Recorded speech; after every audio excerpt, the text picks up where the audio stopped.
ज्ञान की मुख्य बात जैसे बताई जाती है, या तो आपको अपने दुख दूर करने हैं या आपको परम आनंद की प्राप्ति करनी है। दो बातों के लिए मनुष्य भगवान के पास जाता है, प्रार्थना करता है। एक तो उसके दुख दूर हो जाए, दूसरे उसको बहुत सुख मिल जाए, या जिज्ञासा है, ज्ञानी है तो उसको परम आनंद की प्राप्ति हो जाए, आवागमन के चक्कर से छुटकारा मिल जाए। कोई लोग तो सांसारिक दुख सुख से ही उपराम होने तक सीमित रहते हैं। कोई सांसारिक दुख सुख से उपराम होके परम सुख पाने के लिए ज्ञान में आता है। तो दुख का मूल कारण बताया कि इच्छा ही दुख का कारण है। तो इच्छा चूँकि दुख का कारण है, इसलिए हमें इच्छा को ख़त्म करना है। लेकिन एक जगत की इच्छा को ख़त्म करने के लिए हमें एक दूसरी शुभ इच्छा रखनी पड़ती है। तो इच्छा तो दुख का कारण है, लेकिन हम शुभ इच्छा रखें। जो चीज़ परमात्मा से जुड़ जाती है वो शुभ हो जाती है, और जो परमात्मा से विमुख होती है वो अशुभ कहलाती है। तो ईश्वर को पाने की भावना वो शुभ इच्छा के अंतर्गत आ जाती है। तो पहले तो हमें शुभ इच्छा रखनी है कि हमको ज्ञान मिले और सत्संग मिले, सत्य का संग करें, सत्संग मिले, ज्ञान मिले, ये हमको शुभ इच्छा रखनी है। जब ये भावना हमारे अंदर होती है तो हमें बाहर से भी सत्संग मिल जाता है, संतों का संग मिल जाता है, और हमको सच्चा ज्ञान मिलता है। और वो फिर ज्ञान गुरु थोड़ा सा ऊपर से देता है, मगर फिर हमारे अंदर से ही निकलता है। जैसे भी बात चली कि स्रोत हमारे अंदर, कुआँ जो है वो पानी का स्रोत है, उसके अंदर से ही निकलता है। हैंड पाइप में बहुत दिन तक जब पानी नहीं निकालते हैं उससे, तो पानी सूख जाता है उसका। आप कितना भी उसका हैंडल चलाओ हैंड पाइप का, तो पानी बाहर नहीं आता। बड़े लोग बताते हैं, अनुभवी लोग, कि इसमें ऊपर से 1-2 बाल्टी पानी डाल दो, तो पानी डाला जाता है हैंड पाइप में। ऊपर से बाल्टी भर के कहीं से लाते हैं और पानी डालते हैं उसमें पानी डालने के बाद जब फिर हैंडल चलाते हैं तो देखते हैं पानी आने लगा। फिर वो लगातार आता रहता है। फिर उससे आप अनगिनत बाल्टियाँ भर सकते हो।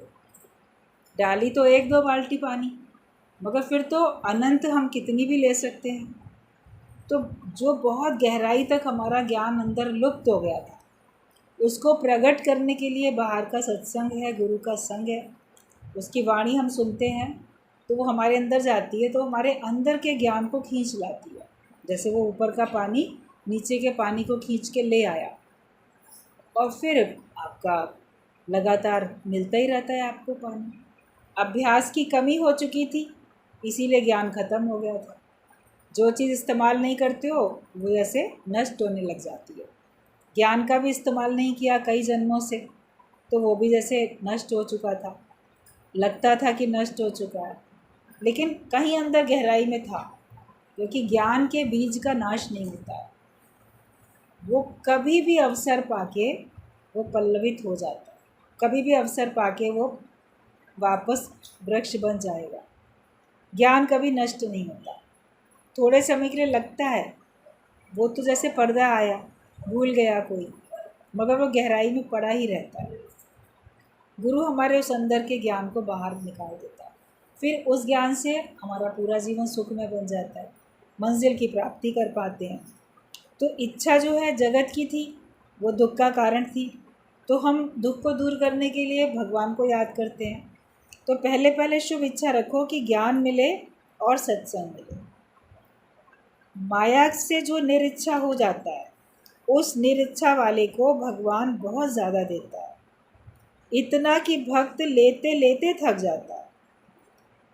कभी कल्पना भी आप नहीं कर सकते कि अगर आप इच्छा रहित होकर जीवन जियोगे, माया की तरफ से इच्छा रहित होकर जियोगे, तो भगवान आपको इतना देगा कि आप उसको लेते लेते थक जाओगे। मगर वो देते देते नहीं थकेगा, आपको लगेगा बहुत है, जो भी कुछ है मेरे पास अब बहुत है, उस चीज़ की मेरे पास अब कोई भी जैसे आवश्यकता ही नहीं है, मेरे पास सब कुछ बहुत है। क्योंकि ज्ञान हमारे अंदर में इतना अंदर आ चुका होता है, और इच्छा हमारी माया की हमारी ख़त्म हो जाती है। तो निरिच्छा वाले को तो भगवान बहुत ज़्यादा देता है। अपने अंदर माया के प्रति इच्छा जो है उसको समाप्त करते जाएं, ईश्वर को पाने की इच्छा को बढ़ाते चले जाएं कि हम इसी जन्म में प्रभु को पाके रहेंगे और परमात्मा तुम मुझे मिल जाओ। जब हम भगवान के प्रति करुण पुकार रखते हैं तो परमात्मा हमारे आगे प्रकट हो जाता है। एक वास्तव में हो दिल से पुकारें कि परमात्मा तुम मेरी सुध ले लो और मुझे इस माया के जाल से, इस भंवर से, इस भवसागर से मुझे उबार लो। हृदय से जब पुकारेंगे तो भगवान तो साफ कोई ना कोई रूप धारण करके आता है और आपके इस प्रार्थना को स्वीकार करके दुखों से छुटकारा दिलाता है और ज्ञानवान हमको बना देता है। और इच्छा जो रहित होगा, माया से जो इच्छा नहीं रखेगा, उसको तो भगवान इतना देते हैं कि भक्त लेते लेते थक जाता है। तुम निष्कामी बनो। निष्काम मतलब कामना से रहित, ऐसे के अंदर भगवान बैठता है और वो खुद भगवान का रूप हो जाता है। जब तुम कामना रहित हो जाते हो तो उसके अंदर भगवान बैठता है और वो भगवान का रूप बन जाता है। छोटे बच्चों को कैसे कहते हैं कि ये भगवान का रूप है, उसके अंदर सबको भगवान झलकता है, नन्हे नन्हे छोटे छोटे बच्चों के अंदर में, क्योंकि उनके अंदर अभी कोई इच्छा ही नहीं है, कामना रहित है वो। तो आपको उनमें वास्तव में महसूस होता है, छोटे बच्चों के प्रति अपने आप प्रेम उमड़ता है, क्योंकि उनके अंदर में कोई चाह नहीं है, कोई इच्छा नहीं है, कोई स्वार्थ नहीं है। बड़े होने पे अंदर चाह आती है, स्वार्थ आता है, तो फिर स्वार्थ से ही सब लोग प्यार करते हैं। तो कोई आपको अच्छा लगेगा, कोई आपको अच्छा नहीं लगेगा, कोई कैसे कोई कैसे। तो जब हम इच्छा रहित हो जाते हैं, स्वार्थ रहित हो जाते हैं, तो हमारे अंदर जैसे भगवान प्रकट हो जाते हैं और लोगों को भी महसूस होता है। और साफ दिल में ही भगवान बैठेगा। खुद को भी बैठने के लिए आपको कोई साफ़ जगह चाहिए होती है। जहाँ कूड़ा कचरा पड़ा हो उसके ऊपर तो नहीं बैठ जाओगे, धूल होगी तो भी नहीं बैठोगे, झाड़ पोंछ के साफ़ करके ही बैठेंगे। तो जब हमें अपने बैठने के लिए साफ़ स्थान चाहिए तो परमात्मा को विराजमान होने के लिए साफ़ स्थान चाहिए ना।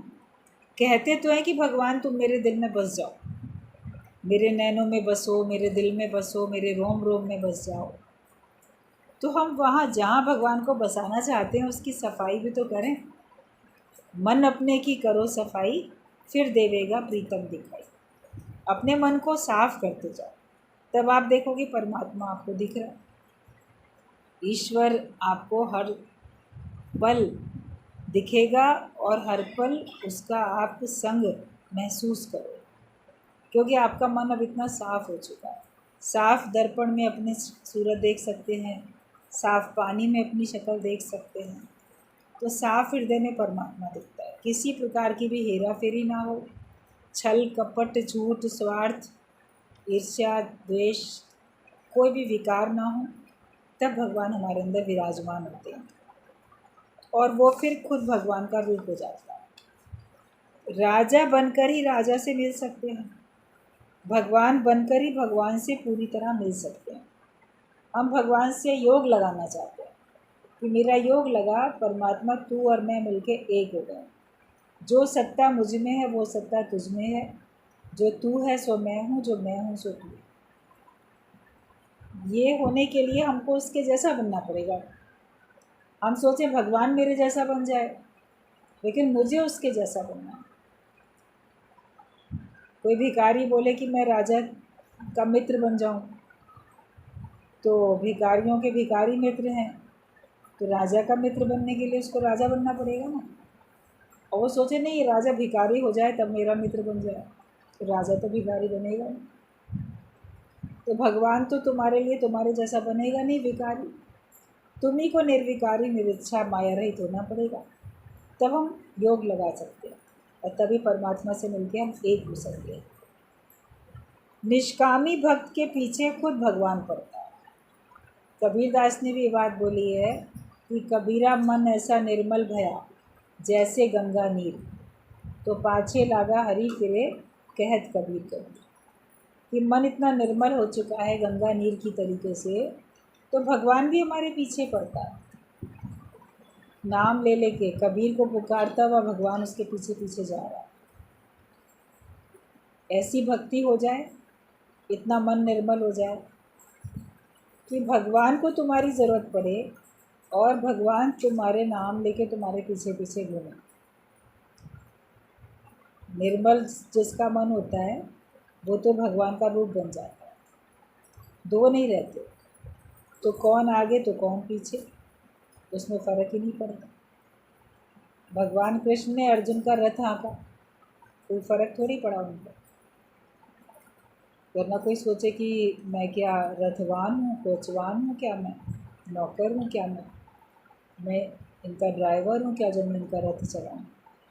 लेकिन प्रेम में वो इतना अपना मित्र था, अपना आप देखते थे, तो उनको कोई फ़र्क नहीं पड़ा, बल्कि उन्हीं के हाथ में लगाम सौंप दी तो उन्होंने जीत भी दिला दी। उन्हीं के हिसाब से चला वो, जैसा भगवान ने कहा वैसे ही किया। हम भी अपने जीवन की डोर भगवान के हवाले कर देते हैं तो भगवान हमारा अच्छा ही करता है। हम खुद कभी अपने लिए बुरा कर सकते हैं, लेकिन भगवान हमेशा हमारे लिए अच्छा ही करते हैं। स्वार्थ चाहे जिसमें भी रखोगे तो ज़रूर दुखी होना पड़ेगा और रोना पड़ेगा। निष्कामी बन के बैठो, स्वार्थ रहित कार्य करो। किसी के साथ भी कोई मदद करो, कोई काम करो तो निस्वार्थ होके करो कि बदले में मुझे कुछ भी नहीं चाहिए। अगर हम स्वार्थ रख के काम करते हैं तो हमें दुखी होना पड़ता है। स्वार्थ पूरा नहीं होता, हर बार आपकी सारी इच्छाएं कामनाएं थोड़ी पूरी की जाएंगी। आपका स्वार्थ तो पूरा कभी होने वाला है नहीं।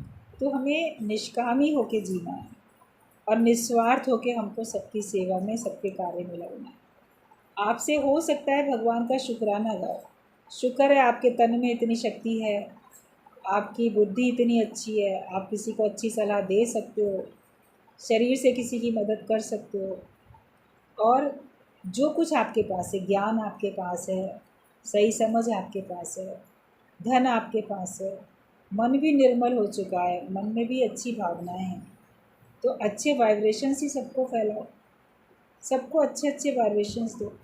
किसी का मन हीन भावना में आता है, किसी का मन दुखी होता है, उदास होता है, परेशान होता है, उसको उसके मन को अच्छा करने के लिए ऐसे अच्छे सुंदर विचार दे दो, ऐसे शब्द बोलो तो जिससे अगले का मन खुश हो जाए। ये निष्कामता है। निष्कामी होके जीना ये है कि हम दूसरे को प्रसन्नता बांटते हैं और बदले में थैंक्स भी नहीं चाहते कि कोई मेरे लिए कहे कि आपने बहुत अच्छा किया। अच्छा किए बिना ज्ञानी रह नहीं सकता। तो निस्वार्थ होके जियो। अगर स्वार्थ हम चाहें जिसमें भी रखेंगे तो हमको ज़रूर दुखी होना पड़ेगा और हमको रोना पड़ेगा। रोने से बचना हो, दुखी होने से बचना हो तो निस्वार्थ जीवन जियो। मांगने से मरना भला। मांगो तो किसी से कुछ भी नहीं, भगवान से भी मांगना छोड़ दो। भगवान को जो देना है वो तुम्हें दे ही रहा है, उससे भी मांगना छोड़ दो। मेहरबान, जो कुछ दिया अच्छा किया, जो पहले दिया है वही कम नहीं है, ये विचार रखो। और जो तुमने दिया वो बहुत अच्छा दिया। मांगे क्या? मांगना है तो भगवान को ही मांगो, भगवान से भगवान को मांग लो। कुछ और मांगने की हमको आवश्यकता ही नहीं है। जगत वालों से तो कभी कुछ ना मांगो, क्योंकि उनके पास देने का दिल भी नहीं है और उनके पास देने लायक कुछ है भी नहीं। जगत वाले आपको सांसारिक ही विचार, सांसारिक ही बातें, सांसारिक भावनाएं ही देंगे। जो ज्ञानवान होगा वही तो ज्ञान दे सकेगा, जो धनवान होगा वही तो धन दे सकेगा। जो खुद ही भिखारी है वो क्या देगा? जो खुद ही अज्ञानी है वो आपको क्या देगा? तो हमको भगवान जो है अपना जीवन ऐसा दो कि मैं भगवान से भी ना मांगूं और भगवान के जैसा मैं बनता चला जाऊं। साकार या निराकार, किसी से भी क्यों कुछ मांगे। हमें ना साकार से मांगने की ज़रूरत है, ना हमें निराकार से मांगने की ज़रूरत है। एक साकार जगत में कोई भी होगा, आपका संबंधी, रिश्तेदार, वो दे तो देगा मांगने से, लेकिन फिर सारी ज़िंदगी आपको अपने इशारे पे चलाएगा। कहावत बनी हुई है कि मुख अगर किसी का खाता है तो आँख उसके आगे लज्जित होती है, झुकती है, झुकनी पड़ती है कि हमने इससे मदद ली तो इसको पलट के कैसे बोलें या इसके आगे कैसे हम कुछ कहें। एहसान में व्यक्ति दब जाता है। और दूसरा भी आपको एहसान जताता हुआ देता है। एक परमात्मा ही है जिससे मांगने में भी आपको झिझक नहीं लगती, और भगवान जो देता है उसमें आपको आंखें नहीं झुकती कि हमने मांगा बड़ा, हम इनके आगे गुलाम बन के चले। भक्ति में, प्रेम में आप भले गुलाम बन के चलते हो, लेकिन ऐसे एहसान भगवान नहीं जताता। वो बोलता है कि तुम्हारा ही दिया हुआ तुम्हारे को आगे मिल रहा है, तुमने भक्ति की तो उसका फल मिल रहा है, तुमने कर्म किया तो उसका फल मिल रहा है। बाकी मैं भी देने वाला नहीं, भगवान भी कहता है मैं भी देने वाला नहीं। तो हमें किसी से मांगने की ज़रूरत नहीं है। आपको जो समझ में आता है वो कार्य करो और भगवान के ऊपर रखो पूर्ण विश्वास। भरोसा कर तू ईश्वर पर, तुझे धोखा नहीं होगा। ये जीवन बीत जाएगा, तुझे रोना नहीं है। भरोसा करके बैठो भगवान के ऊपर। जब भगवान के ऊपर भरोसा करते हैं तो हमको सब कुछ मिलता ही रहता है। तो साकार या निराकार किसी से भी क्यों कुछ मांगे। मगरूरी, मशहूरी, मजदूरी नहीं चाहिए, सिर्फ प्रेमी को भगवान ही चाहिए। अपने अपने मन को भगवान में रख दो। प्रेम में स्वार्थ रखना ऐसा है जैसे जहर रख लो। अब किसी खाने के भोजन में, किसी में भी आपने जहर डाल दिया तो वो तो बेकार हो गया ना। तो वैसे तो हमारा बड़ी भक्ति है, बड़ा प्रेम है, मेरा आपसे बड़ा प्रेम है। आपस में भी लोग एक दूसरे को कहते हैं और भगवान से भी कहते हैं, भगवान मैं तो आपका पूर्ण सच्चा भक्त हूँ। भक्ति और प्रेम एक ही चीज़ है। लेकिन उसने अगर स्वार्थ रखा तो समझो हमने उसमें जहर डाल दिया। अब जहरीला हम भोजन देंगे क्या किसी को? तो हम जहर भरी भावनाएं रख लेते हैं, स्वार्थ रख के। भक्ति में भी स्वार्थ आ जाता है। मैं पूजा करूँगा तो बदले में मुझे ये मिलेगा, मैं दान दूंगा तो ये मिलेगा, मैं ये सत्कर्म करूँगा तो ये मिलेगा, या ये मिलेगा इसीलिए ये कर रहे हैं, नहीं मिलता तो नहीं करते। ऐसा करने से वो मिलेगा तो लोग वो काम करना शुरू कर देते हैं। तो भक्ति तो करते हुए दिखते हैं मगर स्वार्थ वाले। तो वो किसी को भोजन बांटते हुए तो दिख रहे हैं मगर विष वाला। भगवान को भी विषैला भोजन खिला देते हैं और जगत वालों से भी कहते हैं हमारा बड़ा प्रेम है, बड़ा प्रेम है, तुमको बहुत अपना समझते हैं, मगर उसमें भी स्वार्थ अंदर में छिपा है। इससे मुझे ये चीज़ मिल जाएगी, चापलूसी होती है, स्वार्थ होता है। तो वो भी जैसे आपने जहर वाला भोजन उसको भी दे दिया, तो उससे आपको कुछ मिलने वाला नहीं, फ़ायदा मिलने वाला नहीं। तो भगवान के भक्त को कुछ नहीं चाहिए। वो भक्ति में इतना लीन रहता है तो उसको किसी प्रकार का अहंकार भी नहीं आता। जब जब आपकी भक्ति कम होने लगती है, प्रेम कम होने लगता है, तब आपको अहंकार आने लग जाता है। अपने अंदर चेक करो अपने अहंकार को, अभिमान को चेक करते जाओ। और अभिमान क्यों पनप रहा है? क्योंकि मेरे अंदर में प्रेम खत्म हो रहा है। जिस व्यक्ति के आगे आप अहंकार करते हो उससे आपका प्रेम नहीं है, इसीलिए आप अहंकार करते हो। और अगर प्रेम होगा तो नम्रता होगी, प्रेम में दिखावा नहीं होगा, प्रेम में अहंकार भी नहीं होगा। और कुछ भी प्राप्त हुआ उसके लिए क्यों मगरूरी आए, क्यों अहंकार आए? किसी की कृपा से मिला है, सब कुछ ईश्वर की कृपा से मिला, भगवान की कृपा से मिला, गुरु की कृपा से ज्ञान मिला, और वो भी भगवान की मर्ज़ी थी तो मिला।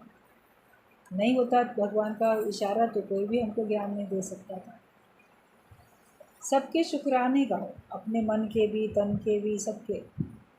आज अगर हम बहुत ज्ञानवान हैं तो भगवान की कृपा है, उसने हमारी बुद्धि ठीक रखी है जो हम ज्ञान को सही तरह से समझ पाते हैं, और ज्ञान हमारे अंदर टिका हुआ है। इस बात की भी बहुत बड़ी भगवान की जैसे कि कृपा है, तो वो हमें देखना है। और ज्ञानी को कोई मशहूरी भी नहीं चाहिए, मेरा नाम हो जाए। अगर मेरा नाम हो ना हो, भगवान का नाम हो जाए, मेरा नाम हो ना हो, बस गुरु का नाम हो, भगवान का नाम हो, सत्य का हो, सत्य की ही विजय हो। और शरीर तो नाशवान है, वो तो आज है कल नहीं है।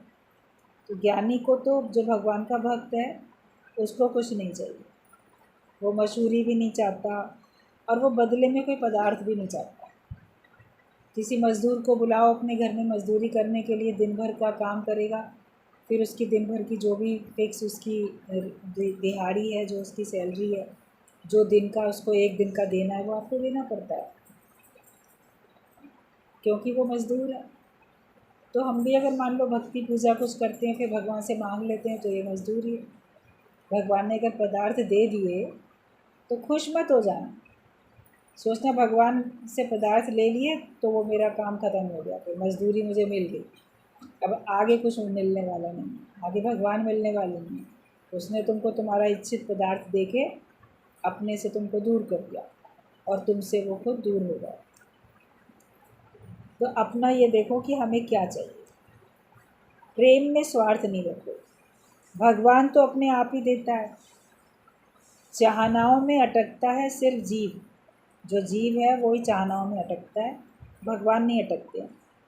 तुम सागर का रूप बन जाओ, अपने को बूंद मत समझना। सागर कभी सूखता नहीं है, सागर में शान है। तो बूंद अपने को समझेगो, जीव अपने को मानोगे, तो फिर आप कांत भी होगे। आपको देखने के लिए कोई ऐसे विशेष नहीं जाएगा, और समुद्र को देखने तो सब जाते हैं। और समुद्र में तो क्या क्या नहीं होता है, कितना उसमें खजाना भी भरा पड़ा है, इतना मोती रत्न सब कितने समुद्र के अंदर होते हैं। तो ऐसे विशालता में आ जाओ, तो फिर आपके अंदर भी ज्ञान के हीरे मोती रत्न सब अपने आप होंगे। समुद्र मंथन से ही तो सब कुछ निकला, भले विष भी निकला तो अमृत भी निकला, कितने प्रकार के रत्न निकले। लक्ष्मी देवी भी वहीं से, उसी में से प्रकट होकर निकल आई, सब निकलता है। मदिरा भी निकल आई, नशा भी, मद भी उसमें आ जाता है। तो है तो सब, लेकिन हमें जो चाहिए जब तक वो मिल ना जाए तब तक अपना मनन मंथन चलता रहना चाहिए। अमृत लेने के लिए आए हैं तो देखो, जब तक अमृत नहीं निकला, तो देवताओं ने भी और दैत्यों ने भी मिलकर जो समुद्र मंथन किया था, तो उसको रोक थोड़ी दिया। बोले चलो अब तो कल्प वृक्ष निकल आया, इसी से अमृत मांग लेंगे। कर सकते थे ना ऐसा, कल्प वृक्ष से जो मांगो वो दे देगी। कामधेनु गाय निकली, चलो जो मांगो वो दे देगी, इसी से अमृत मांग लेंगे। बोले नहीं, अमृत कलश जब तक डायरेक्ट नहीं निकलेगा, हम ये मंथन करते ही रहें। तो आत्म आनंद जब तक हमको ना मिल जाए, अपने अंदर का आनंद, जैसे कुएं के अंदर का पानी, जब तक वो हमको खुद ना मिल जाए, तब तक हम किसी और से क्यों मांगे। कल्प वृक्ष से भी मांगना पड़ेगा, कामधेनु गाय से भी मांगना पड़ेगा, लेकिन अगर डायरेक्ट हमको वो मिल गया अमृत कलश, तो अब हमें किसी से मांगना थोड़ी पड़ेगा। तो अपने अंदर आत्मज्ञान इतना पक्का हो, आत्मिक निश्चय इतना पक्का हो कि हमें किसी से कुछ भी मांगना ना पड़े। सब कुछ मेरे पास पहले से है और मुझे किसी चीज़ की आवश्यकता भी अब नहीं, ऐसी तृप्ति आ जाए। चाहनाओं में अटकता है सिर्फ जीव, और सागर का रूप बन जाओ तुम, बूंद मत समझो अपने आप को, जीव नहीं समझो, एक विशालता में आ जाओ। तुम गुरु जैसे बनो, जिसके अंदर सफाई है वो भगवान को पा सकता है। गुरु के जैसे बनो, गुरु का रूप बनो, जिसके अंदर में स्वच्छता होगी, किसी प्रकार की हेरा फेरी नहीं होगी, वो भगवान को पा सकता है। तृप्ति है सिर्फ आत्मा में, मन तृप्त होना चाहता है, तो तृप्ति तो है सिर्फ आत्मा में। जीव बन के बैठोगे तो आपको तृप्ति नहीं आने वाली। आत्मा से अंदर से मिल जाओ, मतलब कि तुम्हें ऐसे अंदर से ही हम अपने को आत्मा परमात्मा मिला के एक कर ले। बाहर से तो ऐसे अलग अलग दिखोगे, लेकिन अपने अंदर से ही आप जो हो एक हो जाओ बिल्कुल। गुरु वाक्य सत्यम करते जाओ, जो गुरु का वाक्य है, जो गुरु का कहना है, उसको बस ये सत्य करते जाओ। जितना आप उसको सत्य समझ के सत्य करते जाओगे, उतना उतना आप अंदर से परमात्मा से एक होते जाओ, योग लगता जाएगा हमारा। कोई बात गुरु ने कही, आप बोलोगे नहीं ये गलत बोला गया, ऐसा कैसे हो सकता है, उस पर अगर हम विश्वास ना करें, बहस करें।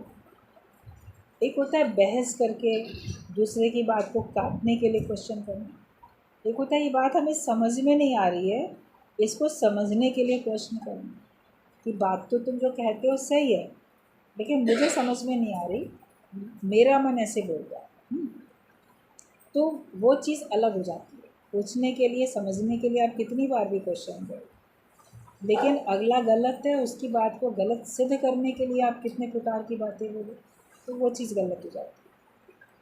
तो तृप्ति है केवल आत्मा में, और अंदर से ही आत्मा से मिल जाओ, गुरु वाक्य सत्यम करते जाओ। मुक्ति के लिए, मोक्ष के लिए इच्छा और अहंकार का दूर होना बहुत ज़रूरी है। यही दीवार है तुम्हारे और भगवान के बीच।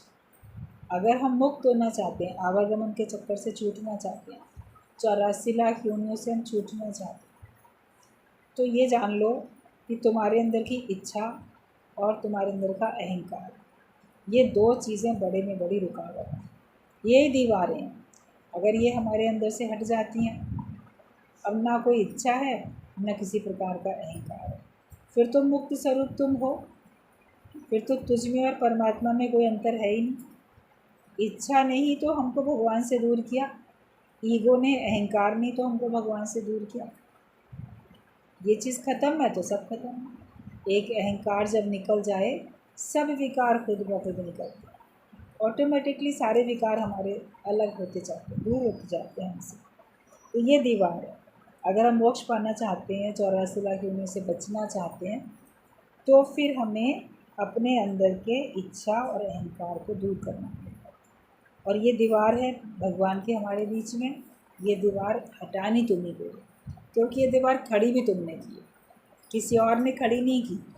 इच्छा और अहंकार की दीवार तुम्ही ने खड़ी की, इसको गिराना भी तुम्ही को ही। इंद्रियों का सुख तो हर एक के पास है, लेकिन मोक्ष तो तुम्हें बड़ी आसानी से गुरु ने दिला दिया। इंद्रियों का सुख तो सबके पास है, सांसारिक बातें सबके अंदर में होती हैं, और जीवन सभी जी लेते हैं, दुख सुख सब महसूस कर लेते हैं। एक जानवर भी होगा, वो भी दुख सुख महसूस करेगा। उसको डांटो तो वो समझेगा, प्यार करो तो समझेगा। उसका भी बच्चा अगर बिछड़ जाएगा तो वो रोएगा, पुकारेगा, उसको ढूंढेगा। ममता उसके अंदर में भी है। सब जो भी कुछ मनुष्य के पास है, उसके पास भी है। वो भी अपना परिवार, अपना जीवन अपने हिसाब से, अपने ढंग से चला रहे हैं। लेकिन मनुष्य के पास एक विवेक है, जिसका इस्तेमाल करके वो परमात्मा को पा सकता है। पशु योनि में आप भगवान को नहीं पा सकते, क्योंकि आपका विवेक जो है वो जागृत नहीं है। बुद्धिमान हो सकते हैं, पशु पक्षी बहुत बुद्धिमान हो सकते हैं, लेकिन विवेकवान नहीं हो सकते। विवेक में होता है कि हम अपने को और भगवान को जान लें, इतनी सूक्ष्म हमारी बुद्धि बन जाती है, अपने को और भगवान को जान सकें, वास्तव में किस बात में मेरी भलाई है, किस बात में नहीं है, वो समझ सकें, अच्छे बुरे की पहचान हमको हो जाए। वो सब विवेक के कारण ही होती है। विवेकवान तो केवल मनुष्य बनता है, और इंद्रियों का सुख तो सबको मिल जाता है, किसी भी योनि में ले सकते। गुरुजी बोलते थे, कुत्ता बन के भी तुम कार में, हवाई जहाज में, सब जगह घूम सकते हो, बहुत अच्छा सुख ले सकते हो, लेकिन परमात्मा का आनंद, आत्मा का आनंद तो नहीं ले सकते ना। पशु पक्षी अपने परमात्मा का, आत्मा का आनंद तो नहीं ले सकते। वो तो अपनी इंद्रियों के द्वारा जो मिल सकता है, या बाहर से उनके हिसाब से जो फेवरेबल कंडीशंस हैं, उनके हिसाब से वो दुखी सुखी हो जाएंगे, लेकिन उनका आनंद उनके अंदर से प्रकट नहीं होता है, जो कि ज्ञानवान के अंदर से प्रकट होता है। लेकिन गुरु ने हमको ये मोक्ष कितनी आसानी से दिला दिया। एक इच्छा ख़त्म की, अहंकार ख़त्म किया, तो फिर हमारे को मोक्ष की प्राप्ति हो गई। तुम्हारा भाग्य सुनहरा है जो ये सत्संग मिला। अपने भाग्य की सराहना करो, देखो बहुत तुम्हारा भाग्य बहुत अच्छा। दुनिया वालों से अपनी तुलना करो तो तुम्हें साफ पता चलेगा। आज तुम जगत वालों से अगर अपनी तुलना करो तो देखो वो कैसे राग द्वेष में पड़े हैं, पल पल में दुखी हो रहे हैं, या पल पल में इच्छाएं करके दूसरों से शत्रुता मोल ले रहे हैं। वो सब इतना इकट्ठा करने में लगे हैं, छीन झपट करके, हेरा फेरी करके, जो कि उनके साथ जाएगा भी नहीं वो पदार्थ। मगर एक मन में लालसा है, एक हवस है कि हमें ये भी मिले वो भी मिले, तो इसलिए वो इकट्ठा करते रहते हैं। सारी आयु चली जाती है, मन को लगता है कि हाँ मेरे पास इतना हो गया, मेरा ये भी है, मेरा वो भी है, मेरा वो भी है। लेकिन देखा जाए तो उनका कुछ भी नहीं है, सब यहीं छूट गया। तो उनका कब तक है, कितने समय तक उनका? जो उनके साथ चला वही तो उनका अपना है, बाकी तो कुछ अपना नहीं। और इकट्ठा करने में इतना समय अपना दे देते हैं कि उसको खर्च करने का भी समय नहीं मिलता है। फिर इकट्ठा तो करते जा रहे हैं, उसे खर्च कब करेंगे तो उसके लिए समय ही नहीं। तो इतना तो समय निकालो कि जो चीज़ इकट्ठी की उसको खर्च भी कर सको। अपने ही ऊपर करो खर्च, किसी और के ऊपर नहीं करो। तो ज्ञान को भी इकट्ठा करो तो अपने ऊपर भी तो खर्च करो। अपने को तो ज्ञानवान बनाओ, किसी और को नहीं बना सकते, तो अपने को तो ज्ञानवान बनाओ। अपनी दृष्टि में वास्तव में ब्रह्मज्ञानी बनो। अपनी तुलना आप जगत वालों से करोगे तो आप देखोगे कि जगत वाले कहाँ राग द्वेष में पड़े हैं, आप उनसे कितने ऊपर हो गए। जगत वालों को देख के अब ऐसा महसूस होगा, अगर आपका विवेक खुल चुका है तो आपको लगेगा कि जैसे वो लोग अभी सपने में ही, वो यथार्थ में वास्तविकता में अभी आए नहीं, उनको सच्चाई का पता ही नहीं है। साफ महसूस करोगे कि वो सब जैसे सपने की दुनिया में जी रहे हैं, और अपने को आप जानोगे कि अब आप यथार्थ की वास्तविकता की दुनिया में आ गए। आपको अच्छा बुरा सही गलत अब पता है, उनको कुछ पता नहीं है।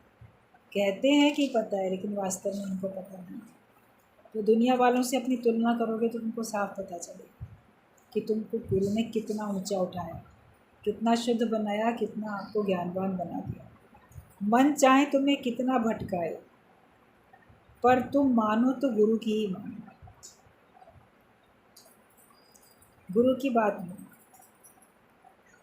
जिसकी जैसी आदत उसको वैसे ही पसंद आता है, जहाँ जो रहता है उसको वही पसंद आता है। पहले माया में रहते तो माया पसंद आती थी, अब सत्संग में आने लगे, अब आपको ज्ञान की आदत पड़ गई तो आपको ज्ञान का सत्संग का माहौल अच्छा लगता है। वरना शुरू शुरू में कोई आता है तो उसको नहीं अच्छा लगता, वो सोचता है कहाँ आके बैठ गए, मन नहीं लग रहा है। ये तो कोई नाच गाना होता, कोई भजन कीर्तन, कोई ढोल मंजीरा होता तो भी चलो अच्छा लगता। ये पता नहीं कौन क्या बोल रहा है, हम बैठे सुन रहे हैं, आधी बात अंदर जा रही है आधी नहीं जा रही। फिर कभी होगा ये बातें तो हमारी सुनी हुई है पहले की, हमने किताबों में पढ़ी, हमने शास्त्रों में पढ़ी, मगर अब सुनते सुनते आपको उसमें रस आने लगा, उसको आप वास्तव में एंजॉय करते ज्ञान को। फिर बाहर के ढोल मंजीरे बजे ना बजे, ढोलक तबला बजे ना बजे, नाचना गाना होए ना होए, आपको आनंद रहता, वचन सुनने में ही आनंद आ जाता है। अब ओकेज़न पे बीच बीच में तो हर तरह के कार्यक्रम होते ही रहते हैं। मन तुम्हें कितना भी भटका है लेकिन गुरु की बात मानो। कैसे हम पहले क्या थे, पहले माया अच्छी लगती थी, सत्संग नहीं अच्छा लगता था, अब सत्संग अच्छा लगेगा तो आपको माया अच्छी लगेगी। मछली वाली को मछली की ही बाँस चाहिए, उसे फूलों में नींद ही नहीं आई। एक दृष्टांत है ये बड़ा अच्छा सा, कि मार्केट में जाती थी बेचने के लिए महिलाएं अपना अपना सामान, तो एक तो तालाब से कहीं से मछलियां पकड़ के वो लेके जाती थी, मछुआरन थी, और एक बगीचे से फूल तोड़ के, उसका फूलों का बगीचा था तो वो फूल बेचने जाती थी। लेकिन उसी मार्केट में जाती थी, दोनों दोनों सहेलियां बन गई थी, एक मछुआरन मछली बेचने वाली और एक फूल बेचने वाली, तो दोनों की दोस्ती हो गई। एक बार क्या हुआ कि शाम हो गई, वापस जाने में मौसम बारिश का था, बहुत बरसात होने लगी, तो जो मछली बेचने वाली थी उसका घर था नदी के उस पार। अब उस समय शाम हो गई, बाहर जाने के लिए कोई नाव भी नहीं थी, बारिश भी बहुत तेज़ थी। बोली अब मैं अपने घर जाऊं तो जाऊं कैसे। फूलों वाली ने कहा आज मेरे घर रुक जा। बोली चलो ठीक है, आज तुम्हारे ही घर रुक जाते हैं। अब उसकी जब कोठरी में गई, कुटिया में, झोपड़ी उसकी भी थी, तो वहाँ तो तमाम फूल रखे हुए थे। बातें करके दोनों सोई जब, तो वो कहती है ना मुझे नींद नहीं आ रही, यहाँ पे मुझको नींद नहीं आ रही। बोली क्या बात है, इतना सब तो ठीक ठाक है, क्यों नहीं नींद आ रही। तो मछली बेचने वाली बोलती है मुझे ना बदबू आ रही, बाँस आ रही। ये तो कैसी बदबू आ रही, ये तो फूलों की खुशबू है। मगर उसको तो आदत ही नहीं थी फूलों में रहने की, तो उसको वहाँ पे स्मेल ख़राब लग रही थी। बोली नींद ही नहीं आ रही है। तो फूल बेचने वाली थोड़ी बुद्धिमान थी, बोली अच्छा अभी मैं यत्न करती हूँ, तुम्हारी नींद आ जाएगी। तो जो उसका मछली बेचने वाली जो थी, उसका तो टोकरा था जिससे मछलियाँ भर के लाती थी, और जिस टाट में कपड़े में लपेट के लाती थी मछलियाँ, तो बिक गई थी। खाली था उसका टोकरा भी और वो उसका मछलियों को ढकने वाला कपड़ा भी। उसने क्या किया, वो टोकरा उठा के और वो कपड़ा उठा के ले गई वो टाट, और उसको थोड़ा पानी छिड़क के गीला था, और तकिए की जगह पे वो उसको लगा दिया सर के नीचे। बोली अब तो सो जा आराम से। बोली हाँ अब बड़ा ठीक लग रहा है। वो मछली की बदबू आ रही थी ना उसको वही ठीक लग रही थी, क्योंकि उसके घर में तो वही रहता था। तो वो आराम से अपनी मछली वाली जब उसको स्मेल उसको मिली, तो उसमें उस चैन की नींद वो सो गई। तो सिद्धांत भी इसका वही बताया जाता है कि जैसा हम व्यापार करते हैं, जैसे हम माया का व्यापार करते हैं कि ज्ञान का व्यापार करते हैं, जैसे भी हम रहते हैं हम उसी के अभ्यस्त हो जाते हैं। माया वालों को माया में ही मज़ा आता है, और जिनके अंदर में लगन लगती जाती है तो अब उनको वहाँ कोई मन नहीं लगता, अब उनको यहाँ अच्छा लगता है। ज्ञानी का ये व्यापार विरला व्यापार होता है, वो यही एक कार्य करता है, दूसरे और कोई काम वो करता नहीं। तो अपने आप को देखो कि मेरा क्या धंधा है, क्या व्यापार है, मुझे कहाँ मन लगता है। मेरा मन सत्संग में लगता है कि मेरा मन माया की बातें सुनने में लगता है। कहीं कोई जगत की बातें बोलेगा, बड़ा रस लेके अगर बैठ के सुन रहे हो, तो अभी भी तो माया में ही, अभी तुम्हारा मन माया में ही है, ये समझ जाओ। लेकिन अगर हमको कहीं सत्संग की बात हो रही हो, हम सत्संग सुनते हो, तो हमको पता चलेगा कि अब हमारा मन सत्संग है। और कोई जगत की बातें आपसे करेगा तो आपको अंदर से ये दिल चाहेगा कि या तो मैं उठ के चला जाऊं या मैं इसको चुप कराऊं। बहुत देर आप सत्संग की बातें के अलावा की बातें सुन नहीं पाओ। माया वालों की बातें सुन के आपका दिल दिमाग भारी होने लगता है। इसीलिए गुरु का कहना होता है कि अगर आपको कहीं माया वालों के बीच में बैठना भी पड़े, जाना पड़ता है ना, कई बार संबंधियों के पास जाना पड़ता है, या वो लोग आपके पास आते हैं, या अपने मित्रों के पास, पड़ोसियों के पास जाना पड़ता है, जो भी कोई, वो लोग सारे सत्संग वाले नहीं होते हैं। तो पहली बात तो उनके पास बहुत कम समय दो, ज़्यादा देर नहीं बैठो। और अगर बैठना पड़ता है किसी भी कारण से, तो आप भी तो अपनी बात बताओ ना, आप भी तो अपना रंग लगाओ उनके ऊपर। चुपचाप सुन के क्यों चले आते हो, या उस पर पलट के आप वैसा वाला जवाब नहीं दो, वरना कोई घर गृहस्थी वाली या कोई सी बात करेगा, हाँ करके आप भी उसी के ऊपर आगे उसी टॉपिक पे चर्चा चलती रहती है। आपको टॉपिक चेंज करना आना चाहिए कि मैं किस प्रकार से बात करूँगा, या मैं जवाब किस प्रकार से दूँगा। आपके जो जवाब हों वो ज्ञानियों वाले जवाब होने चाहिए, तो फिर अगले के ऊपर भी ये ज्ञान का रंग लगेगा। संकल्प पहले से ही लेके जाओ कि हम जिसके पास भी जाएंगे मिलने के लिए, बैठने के लिए, या रहने के लिए, 2 दिन 4 दिन जितने दिन भी, तो वहाँ जाएंगे तो वहाँ हम सत्संग की चर्चा करेंगे, हम अपने मुख से माया की चर्चा नहीं करेंगे। एक सेंटेंस से बात ख़त्म करो कि हाँ सब ठीक है। कोई आपसे आपका हाल पूछेगा, आपके घर वालों का पूछेगा, बोलो हाँ सब भगवान की कृपा है, सब बहुत ठीक चल रहा है, इतना कह के बात ख़त्म करो। उसमें और आगे लंबाई चौड़ाई आपकी नहीं जानी चाहिए। बाकी सत्संग की बात करो, कोई भजन सुनाओ, कोई उसका अर्थ बताओ, कोई दृष्टांत बताओ। अगलों के अंदर में भी ज्ञान की लगन लगानी हम लोगों को आनी चाहिए। तो हमें अपने आदत को देखना है कि मेरी आदत कैसी है। अपने अंदर के संकल्प भी शुद्ध बनाओ, वरना भगवान तो तुम्हारे संकल्प पूरे करेंगे, अशुद्ध होंगे वो पूरे होंगे तो तुम्हें दुखी होना पड़ेगा। अपने अंदर के संकल्प जो बनाओ वो अच्छे रखो। सत्संग में बैठ के भी अच्छे संकल्प करो या अपने अंदर से भी अच्छा ही सोचो। आप बुरे बुरे संकल्प करते तो भगवान वो पूरे कर देता है, तो बाद में तुम्हें तो दुखी होना पड़ता है। तो ऐसे गलत हम सोचें ही क्यों? सोचना ही है तो हमको अच्छा सोचना है, हमेशा पॉजिटिव सोचो। अपने लिए बहुत उन्नति के ख्याल करो, अपने लिए बहुत अच्छा सोचो और सर्व के लिए बहुत अच्छा सोचो, सबके हित की बात सोचो।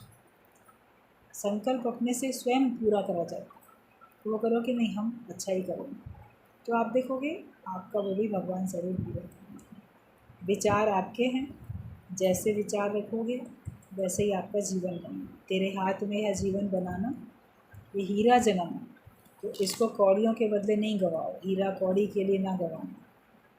इस कीमती मनुष्य शरीर से कीमती ज्ञान का धन इकट्ठा करो, कीमती भक्ति, कीमती परमात्मा को प्राप्त करो। इसीलिए हमको ये मनुष्य शरीर मिला।